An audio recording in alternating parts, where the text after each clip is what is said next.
Salam Aleikum, everyone. Welcome back. Thanks for joining me, and we're just going to continue where we left off from.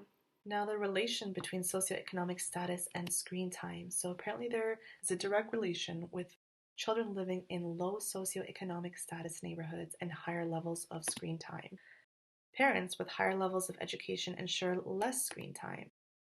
Do you think this is a coincidence? I have another thing here that I want to show you. It's a research paper, and it shows that children's screen viewing patterns differ by parental education, with higher levels of viewing among children living in households with lower educational qualifications. So they are exploiting the people who haven't got a chance to get an education and trying to keep them that way by exploiting their children to being heavy screen time users and stopping them from getting to the point where these tech giants are, which is no screen time. So basically, it shows that girls living in low SES neighborhoods engage in significantly more weekly overall screen time and TV movie minutes compared to girls living in high socioeconomic status neighborhoods. That's what it stands for. I thought those were interesting research articles that I would include in here. Most importantly, there is a light at the end of this tunnel. We just should not allow ourselves to get sucked into what these billion-dollar industry and billionaires want of us. And that is by these solutions. So take your children out. There are libraries with children's sections in them. It's free to take books out. There's toys there. There's volunteers that play with your kids. It's a great environment. You can take your kids to farmers market and learn to appreciate local businesses. There's snacks there that you can get. Sometimes you walk around and just get snacks from local businesses or from the produce section. They will wash and cut your fruits for you, and my kids walk around with that. And some of them even have a play area in the corner. You can go for dessert or drinks. You can take your kids to an ice cream shop. We sometimes go get vegan ice cream just for the sake of going out. There's a vegan cafe close by. My kids love tea. We sit and have tea together and maybe have a little scone, and they have loads of fun there. You can walk around the neighborhood and look at the houses either in a stroller or a wagon or just walking all together. Kids love these kinds of things. They stop at everything to look at, things that we just walk right by. Go to parks. We're lucky here in the West that there's lots of clean, good parks around. Go for hikes. Where I live, there's a lot of hiking trails. Grocery shop. I love grocery shopping with my kids because it's such an opportunity to learn.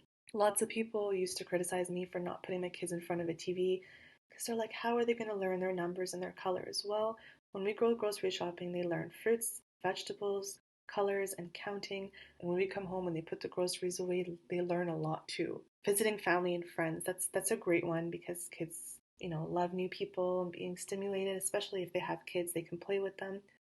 It's a little bit difficult when those kids watch TV themselves, but a lot of people are pretty respectful of your lifestyle, especially if you're only visiting for an hour or two.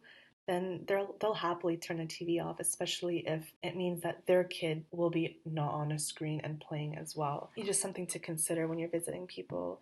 IKEA is really fun. They have children showrooms that my kids have lots of fun at and toys out to play with. But sometimes you can stop in the cafeteria and have a bite to eat too.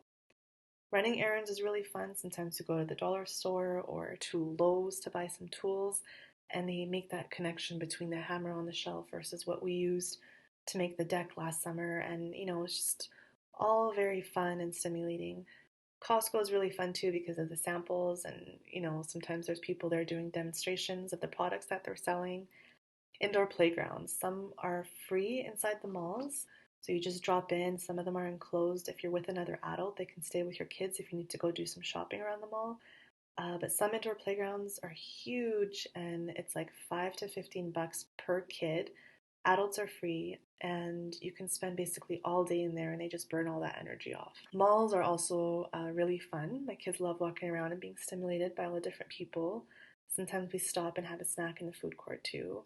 Bike ride with bike trailers. So my kids go in the back with their helmets. It's just really fun and different to just going for a walk. And sometimes we walk in a new area of downtown, or sometimes there's just really interesting little neighborhoods and stuff like that that are different than what just is around your house. Another solution is finding a routine for yourself. This is very possible if you are able to be sane yourself. So if that means waking up a couple of hours before your kids wake up in the morning and having time for yourself or getting that screen time in, emails, phone calls, text messages, TV shows, whatever it is that you have to do in order to get through the day without being on a screen, do that. If that means hiring a babysitter, if you can afford it, to watch your kids for a few hours so you can cook or so you can be left alone, do it.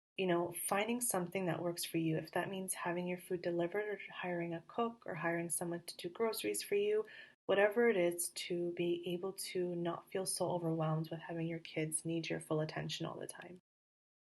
Involve the kids with chores. So another way of making it very easy is not waiting until your kids are asleep to cook, but having them cook with you while they're awake. Whether that's setting up on the floor with all your stuff to bake a cake with, or having them on the counter with you cooking, or putting away their laundry.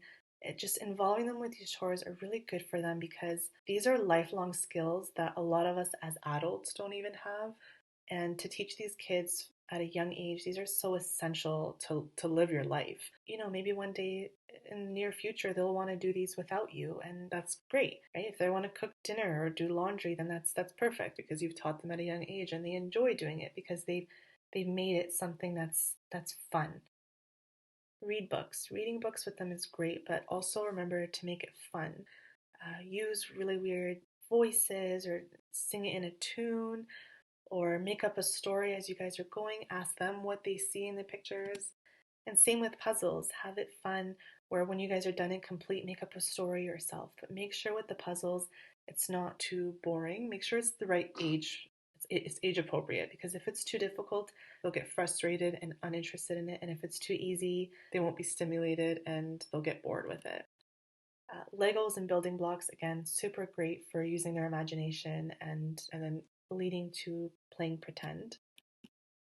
Which again, this is play pretend, just finding things around the house and reenacting things that they see other people do, whether that's pretending to put their baby to sleep or pretending to drive to the store or pretending to cook dinner. These are all really great things for them to do. It kills lots of time, and all they're really doing is just perfecting what you do so they can be great adults one day. And investing in toys. If you're going to take the screen away, make sure that you have toys for them to play with. It's great for them to do chores, but it's not all that they should be doing. They should be having lots of toys to play with, things that are stimulating.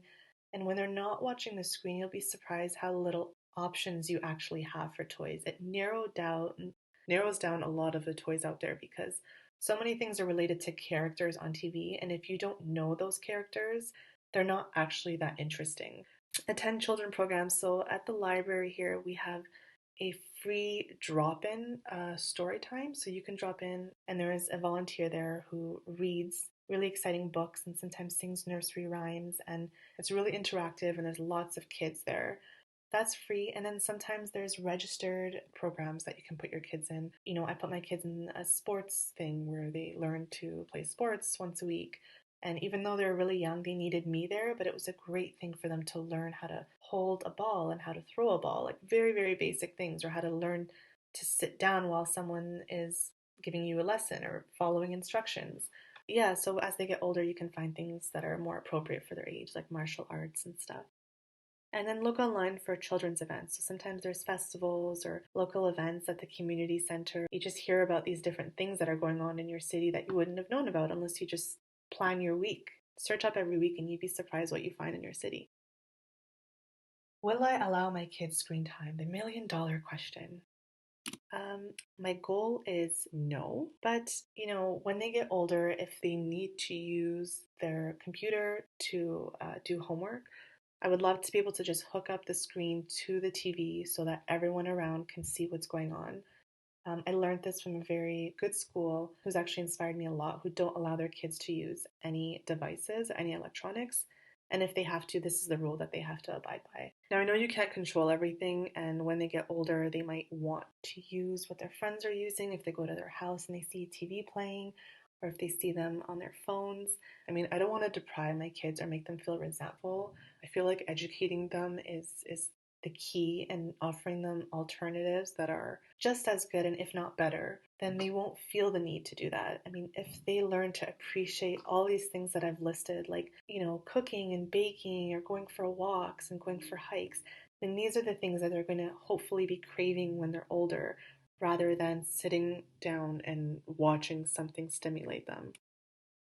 I will never ever say never about anything when it comes to parenting because raising kids is really, really hard, especially in the West when you don't have that village to help you. Again, I'll never say never. This is my goal, but things happen, life happens, and for now this is what it is. I would update you guys if it ever changes.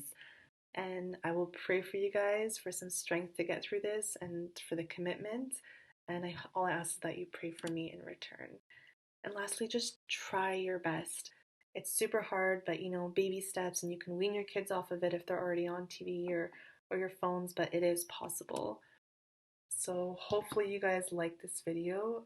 If you do, subscribe and comment and let me know if you guys have any questions or any suggestions for future videos, or if you have any suggestions that I didn't list here for myself or other parents who are looking for alternatives to screen time. I appreciate you guys taking the time to watch this, and Salam Aleikum.